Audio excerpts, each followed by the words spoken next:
So Skyblock kind of just dropped not a huge update, but it's a minor update on us. And what they did was they redesigned the hub. And some people don't like it because they don't know where anything is anymore, and some people like it.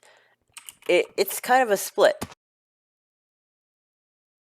The warrior's bad. I hate the warrior. So basically, he has this attack where he does 8,000 damage. And Isn't that it's like the Bonzo Wither Skull? yeah. Okay. Wait, did it happen? What? What happened? Wait, hold on. I'm talking to Dalian right now. That's what I've been doing. What? What? Go to the hub. Go to the hub. What? Why? What? Go to the hub. They already did it. They did it. What? Servers did not accept. Did they do it? Oh, I'm here. Oh, it's loading for me. That means they redid it. Holy Jesus! What is this? I think as time goes on, people are going to learn where stuff is, and people are going to really appreciate how they changed it. So many things are better about it now. Those market stalls with all NPCs in them, yeah, those were terrible, bro. I could do better than that. I mean, I'm not bad, but like, yeah, I'd say I'm not too terrible. Yeah, I'm not too bad. But like, those stands were absolute garbage. But now, look at this. They have like these thematic stands. These are really good. I really like them. And now that I spent not too long just learning where everything is, I'm going to share everything that I learned about where all the new stuff is today in this video. So let's actually start the intro. Hi, hello, and welcome back to another Skyblock video.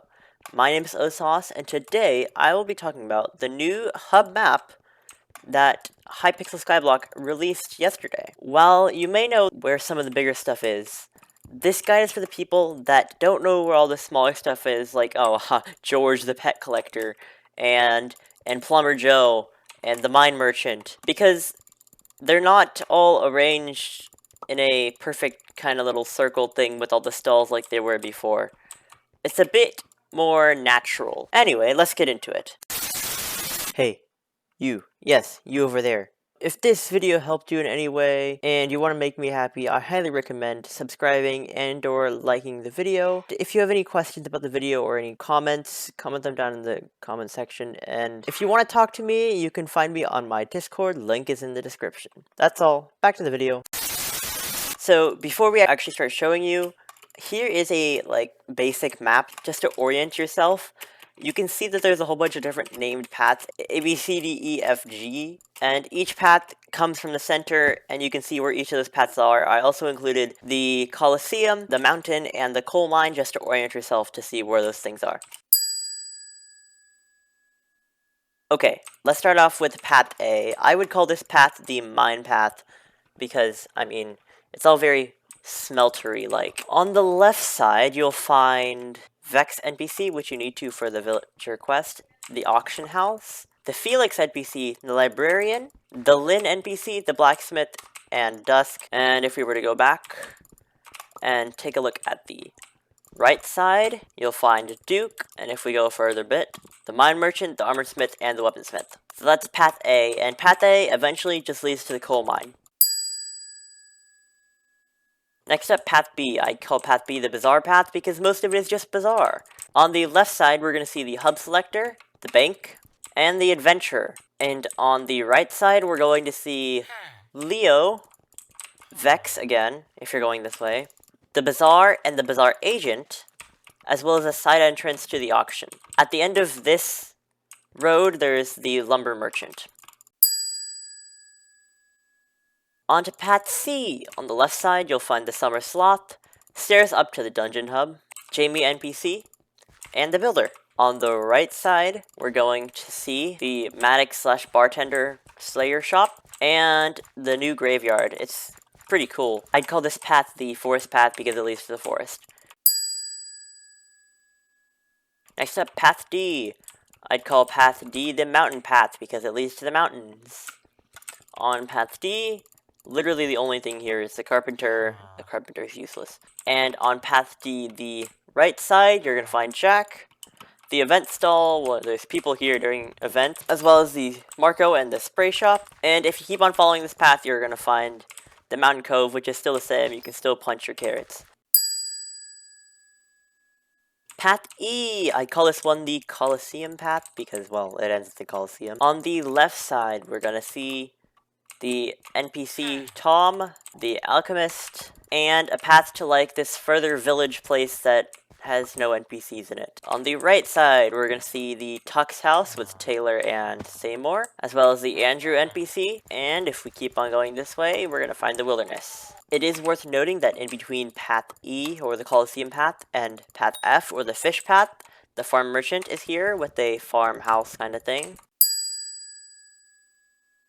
But on Path F, called the Fish Path, we're going to see an entrance to the pet house, where all the pet things are. There's also the Fish Merchant, why it's called the Fish Path, and Plumber Joe. And Path G, I'd call it the Farm Path. On the left side, we have Stella NPC, as well as the Ryu NPC. And on the right side, we have another entrance to the pet shop, as well as a direct entrance to Cat instead of having to go into the pet shop and, like, go to Cat through there.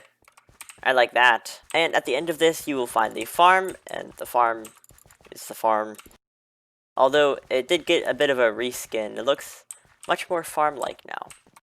And that's basically it for all of the things that got moved around. However, there were some other changes, and here they are. The dungeon stairs actually got changed. Before, they were, like, kinda over here, and then you would go up this way and then that way. But now they're much more central to the actual place. The crypt and the graveyard got a huge rework. I like that they added a bit of variety in the trees. Some of them are actual trees now, when before they were all just dead trees. The crypt got an even bigger rework. Like, holy, this place looks completely different. I think they just got completely rid of the other one. This crypt looks like a lot more like the Howling Cave now, in terms of size.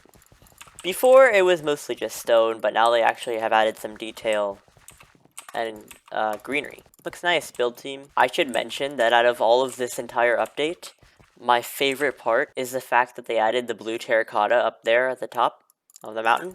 It adds a lot of color to the mountain, and it makes it look way better. Builder things.